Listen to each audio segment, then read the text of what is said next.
Et nous avons plusieurs preuves qui nous montrent que nous devons suivre les premiers musulmans dans leur voie. Nous devons comprendre le Coran, la Sunna à la compréhension des pieux prédécesseurs. Allah nous dit dans la sourate 9, au verset 100, il dit وَالسَّابِقُونَ الْأَوَّلُونَ مِنَ الْمُهَاجِرِينَ وَالْأَنصَارِ وَالَّذِينَ اتَّبَعُوهُم بِإِحْسَانٍ رَضِيَ اللَّهُ عَنْهُمْ وَرَضُوا عَنْهُ وَأَعَدَّ لَهُمْ جَنَّاتٍ تَجْرِي تَحْتَهَا الْأَنْهَارُ خَالِدِينَ فِيهَا أَبَدًا ذَلِكَ الْفَوْزُ الْعَظِيمُ.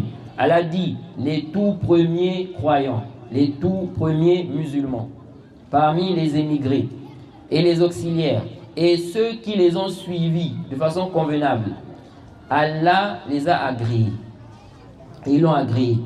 Et il a préparé pour eux, n'est-ce pas, les jardins sous lesquels coulent les ruisseaux, pour y demeurer éternellement. Voici l'énorme succès. Donc on voit dans ce verset qu'Allah a agréé les premiers musulmans là. Donc ici là, les compagnons du prophète. Et ici là, il dit, et ceux qui les ont suivis, ils ont été agréés. Et Allah, n'est-ce pas, a promis le paradis pour eux, où ils vont y demeurer éternellement. Ceux-là à qui Allah a promis le paradis, ceux qu'Allah a agréés. Si Allah les a agréés, s'il a promis le paradis pour eux, ça veut dire quoi? Ça veut dire, et forcément, qu'ils ont bien compris la religion. Ça veut dire qu'ils ont bien compris la religion. Donc si toi, tu veux bien comprendre la religion, il faut aussi comprendre ça comme eux. Si tu veux bien comprendre la religion, il faut comprendre cela comme eux. Et Allah nous dit également dans la sourate 2 au verset 137, فَإِنْ آمَنُوا بِمِثْلِ مَا آمَنْتُمْ بِهِ فَقَدِ اهْتَدَوْا. Allah dit, n'est-ce pas, s'ils croient comme vous croyez, ils seront bien guidés. S'ils croient comme vous croyez, vous ici c'est qui? Vous ici c'est d'abord les compagnons du prophète.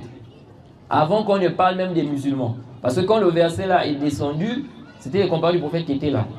Donc quand Allah dit, s'ils croient comme vous croyez, il s'agit d'abord des compagnons du prophète Mohammed sallallahu alayhi wa sallam. Donc Allah a dit, s'ils croient comme vous croyez, seront bien guidés.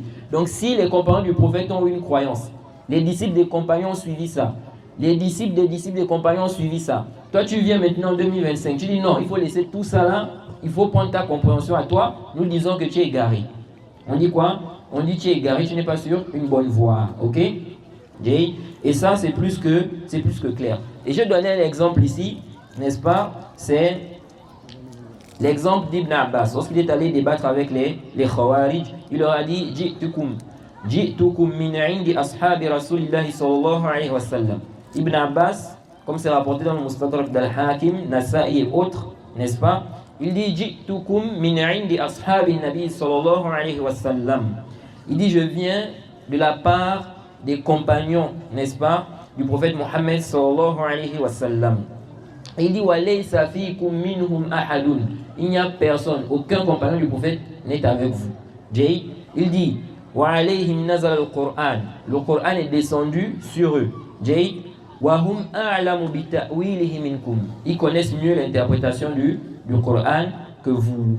Donc Ibn Abbas ici a mentionné cela pour montrer quoi? Qu'ils sont sur une voie qui est contraire à la voie des compagnons du prophète et ils ne sont pas sur une bonne voie.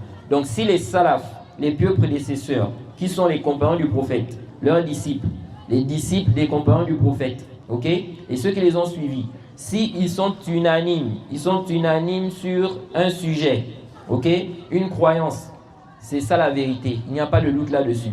Celui qui va venir contredire cela, nous disons qu'il n'est pas quoi? Il n'est pas sûr, n'est-ce pas, la vérité sur une bonne voie. Et le prophète Mohammed sallallahu alayhi wa sallam, dans le Sahih, il dit la tazalu ta'ifatun min ummati zahirina ala al-haq. Il dit un groupe de ma communauté ne cessera d'être sur la vérité.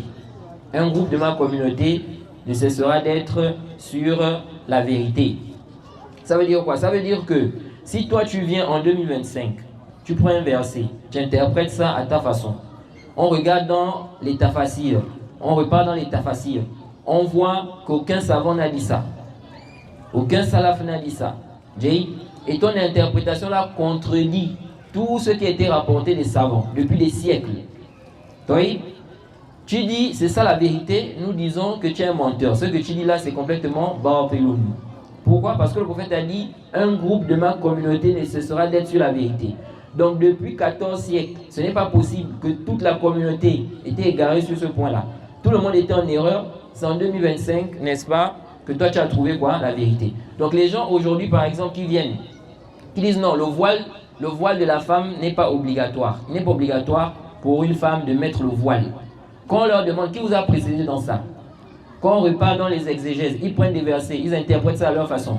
On repart dans les tafasirs, on ne voit aucun salaf, aucun savant qui a expliqué ça comme ça. Ici, nous disons sans aucun doute, vous êtes égarés.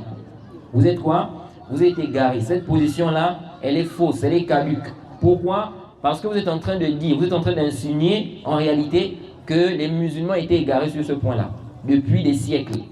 Les salafs, les compagnons, n'est-ce pas, leurs disciples, ainsi de suite, ils étaient quoi? Ils étaient en erreur sur cette question, et ça, c'est complètement batiloun, c'est complètement faux, caduc, sans aucun doute. Non. Donc ça, c'est parmi les choses qui vont, n'est-ce pas, nous aider à détecter les gens qui suivent réellement la sunna et ceux qui ne suivent pas la sunna.